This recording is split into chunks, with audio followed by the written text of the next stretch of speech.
Friends, before starting today's horror story, I would like to tell you a very interesting stat. 80% of our viewers who watch our stories haven't subscribed to our channel. And if you are one of them, you have to do a small task where you have to click to the subscribe button and also press the bell icon so that you are the first to get the notification as soon as our video arrives.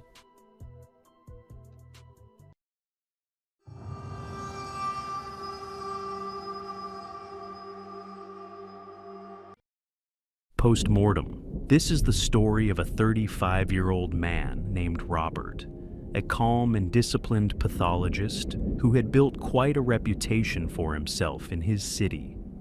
Over the years, Robert had gained fame for his precision and expertise in performing postmortems.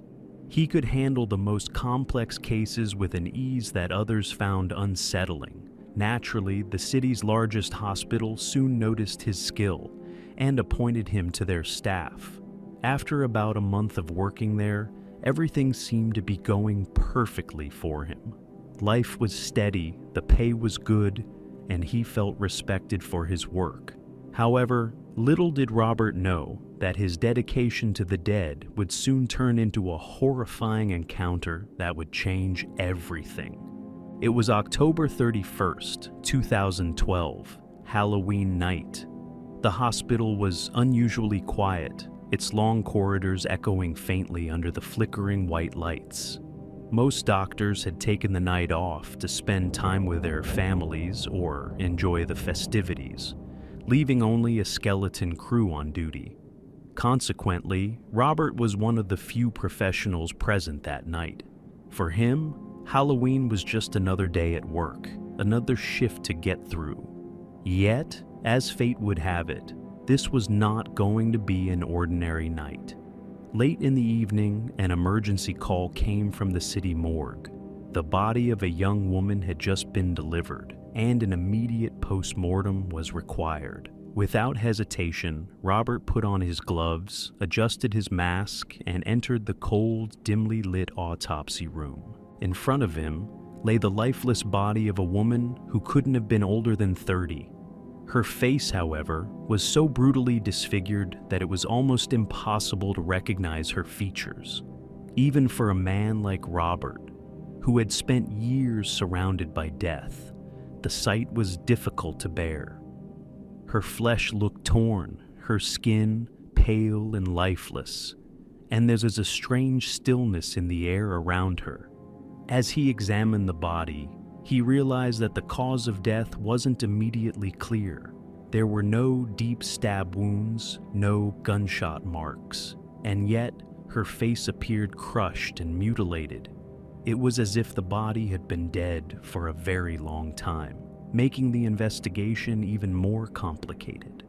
Still, Robert steadied his breathing and prepared to begin the autopsy, determined to uncover the truth behind her death. However, as soon as he brought his sharp surgical knife close to the woman's neck, something utterly inexplicable happened. Her eyes suddenly flew open. Robert froze instantly, his hands trembling midair. The pale, lifeless eyes stared straight at him, unblinking. For a brief, horrifying moment, he felt as though the dead woman was looking directly into his soul. His mind screamed that this was impossible. The dead don't open their eyes. And yet, there she was, doing exactly that. A few seconds later, the eyes slowly closed again, and the body became still, as if nothing had happened. Trying to rationalize what he had just witnessed, Robert told himself it must have been a muscle reflex or some nervous twitch common after death. Forcing himself to stay calm, he wiped the sweat off his forehead and continued his work. Nevertheless, as soon as the scalpel touched the woman's neck again, the same thing happened. Her eyes opened suddenly, rolling from side to side in a violent, unnatural motion. Within seconds, the color of her irises drained away until both her eyes turned completely white. This time, Robert stumbled back in sheer terror. To make matters worse, her fingers began twitching, and her toes curled up as though her muscles were trying to move. The sight was grotesque and deeply disturbing. For a few seconds, Robert stood frozen, his mind spinning. He immediately checked her pulse, but there was nothing. No heartbeat, no breath, no sign of life. How could a dead body move like that? Being a man of science, Robert tried to find a logical explanation. Maybe it's just nerve activity, he told himself, a postmortem spasm. He desperately wanted to believe that. In order to calm his nerves, he decided to check the case file once again. He opened the folder and began to read carefully. But as soon as his eyes fell on the woman's name, his body went cold. The name on the file read Emily. At first he thought it might be a coincidence, but when he turned the page and saw her photo, the truth hit him like lightning. The dead woman lying on his table was none other than Emily, his former lover from medical school, the woman he had loved and then abandoned years ago. Before Robert could make sense of it all, he suddenly felt two cold, bony hands wrapped tightly around his throat from behind. He gasped and turned around in shock, and there she was, Emily's corpse, standing upright, her white eyes glowing faintly in the dim light. Her fingers pressed deeper into his skin as she strangled him with an inhuman strength. The fluorescent lights above began flickering violently, throwing strange shadows across the walls. Robert's mind raced. He couldn't understand what was happening. He tried to scream, but not a sound came out. His vision blurred as he struggled for air. Somehow, with the last of his strength, he reached for the surgical knife on the table and slashed at her arms. But Emily didn't stop. Within moments, her appearance began to change.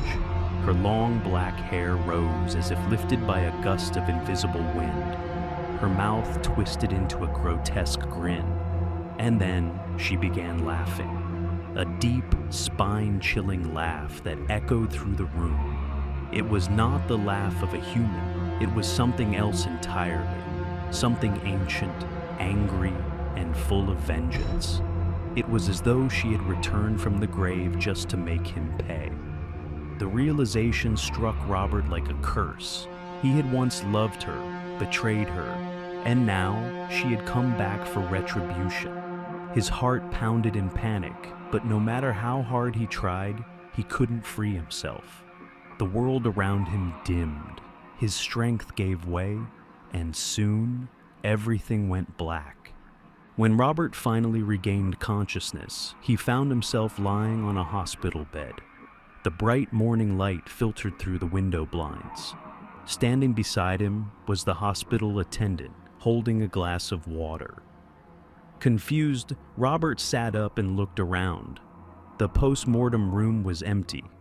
There was no woman's body on the table. The attendant told him that no corpse had been sent in for autopsy that night. He also mentioned that, a few hours earlier, he had heard Robert screaming from inside the postmortem room.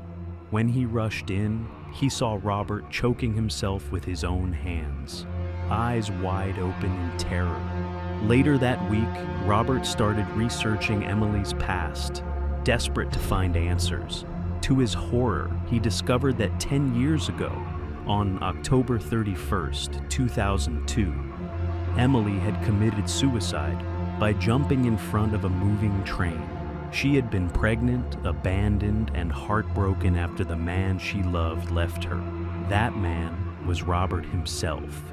From that day forward, it became clear to him that Emily's vengeful spirit had been haunting him, following him from place to place, waiting for the right moment to strike. Haunted by guilt and terror, Robert began losing his mind. He started seeing her reflection in mirrors, hearing her laughter in empty rooms, and feeling her presence in his dreams. Eventually, consumed by fear and guilt, Robert did the unthinkable. He ended his life in the same way Emily had, by throwing himself in front of a speeding train. On that cold Halloween morning, the hospital staff found his body near the tracks, his face frozen in horror. The irony was cruel. The man who spent his life dissecting death had finally become its victim. And as for Emily, perhaps her spirit had finally found peace. Or perhaps she was still out there, waiting for the next soul who dared to wrong her. If you like the story, then do subscribe to our channel, Bloody Monday, and keep watching for more such spine-chilling horror videos. Please do share the videos with your friends and family so that we could get motivation for uploading more of such spooky videos. Don't forget to turn on the notification bell so you never miss out on any of our eerie, heart-pounding videos. Keep watching and stay brave.